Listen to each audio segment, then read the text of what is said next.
আপোনালোকে চিন্তা কৰক, মই যেতিয়া কৈ থাকো যে বন্ধ দিব নালাগে, ধৰ্ণা দিব নালাগে, টায়াৰ জ্বলাব নালাগে, তেতিয়া মানুহে ভাবে হিমন্ত বিশ্ব শৰ্মাই কিয় কৈ আছে। কিন্তু আজি অসমত যোৱা 3 বছৰত টায়াৰ জ্বলোৱা বন্ধ হোৱাৰ কাৰণে, আন্দোলন কৰা বন্ধ হোৱাৰ কাৰণে ৭৫ লাখ আদি পৰ্যটক অসমলৈ আহিব পাৰিছে। কিন্তু টায়াৰ নজ্বলালেও মোৰ কোনো অসুবিধা নহয়, মোৰ ঘৰটো পুলিচে আৱৰিয়ে ৰাখিব, টায়াৰটো জ্বলিব খানাপাৰাত, মোৰ ঘৰৰ সন্মুখত গৈতো টায়াৰটো নজ্বলায়। কিন্তু এই টায়াৰ জ্বলোৱা বাতৰিটোৱে কাক ক্ষতি কৰিব? এই টায়াৰ জ্বলোৱা বাতৰিটোৱে আমাৰ ডাঙৰ ডাঙৰ সংবাদ মাধ্যমৰ মালিকক ক্ষতি নকৰে। কাক ক্ষতি কৰিব?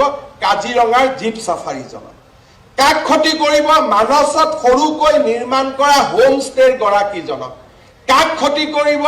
গুৱাহাটীত নতুনকৈ বেংকৰ পৰা লোন লৈ স্থাপন কৰা সৰু হোটেলৰ মালিকজনক।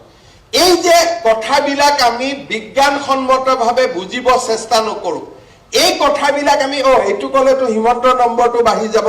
আৰে হিমন্ত বিশ্ব শৰ্মাৰ য'ত নম্বৰ বাঢ়িব লাগে তাত বাঢ়ি থাকিব, তাত কোনেও কমাব নোৱাৰে, যদি অসমৰ ৰাইজৰ আশীৰ্বাদ থাকে, ওপৰৱালাৰ আশীৰ্বাদ থাকে।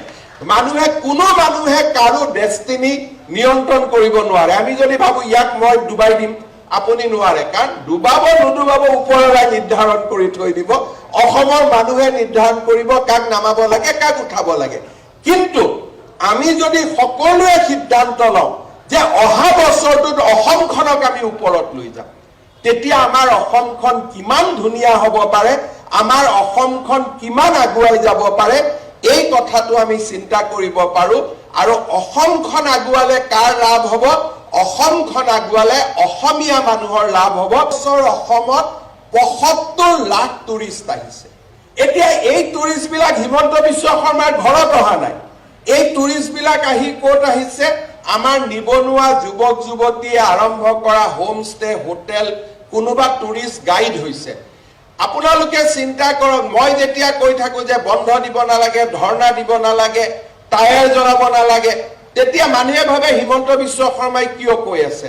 কিন্তু আজি অসমত যোৱা 3 বছৰত টায়াৰ জ্বলোৱা বন্ধ হোৱাৰ কাৰণে, আন্দোলন কৰা বন্ধ হোৱাৰ কাৰণে ৭৫ লাখ আদি পৰ্যটক অসমলৈ আহিব পাৰিছে। কিন্তু টায়াৰ নজ্বলালেও মোৰ কোনো অসুবিধা নহয়, মোৰ ঘৰটো পুলিচে আৱৰিয়ে ৰাখিব, টায়াৰটো জ্বলিব খানাপাৰাত, মোৰ ঘৰৰ সন্মুখত গৈতো টায়াৰটো নজ্বলায়। কিন্তু এই টায়াৰ জ্বলোৱা বাতৰিটোৱে কাক ক্ষতি কৰিব? এই টায়াৰ জ্বলোৱা বাতৰিটোৱে আমাৰ ডাঙৰ ডাঙৰ সংবাদ মাধ্যমৰ মালিকক ক্ষতি নকৰে। কাক ক্ষতি কৰিব? কাজিৰঙাৰ জীপ চাফাৰীজনক। কাক ক্ষতি কৰিব? মানসত সৰুকৈ নিৰ্মাণ কৰা হোম ষ্টেৰ গৰাকীজনক।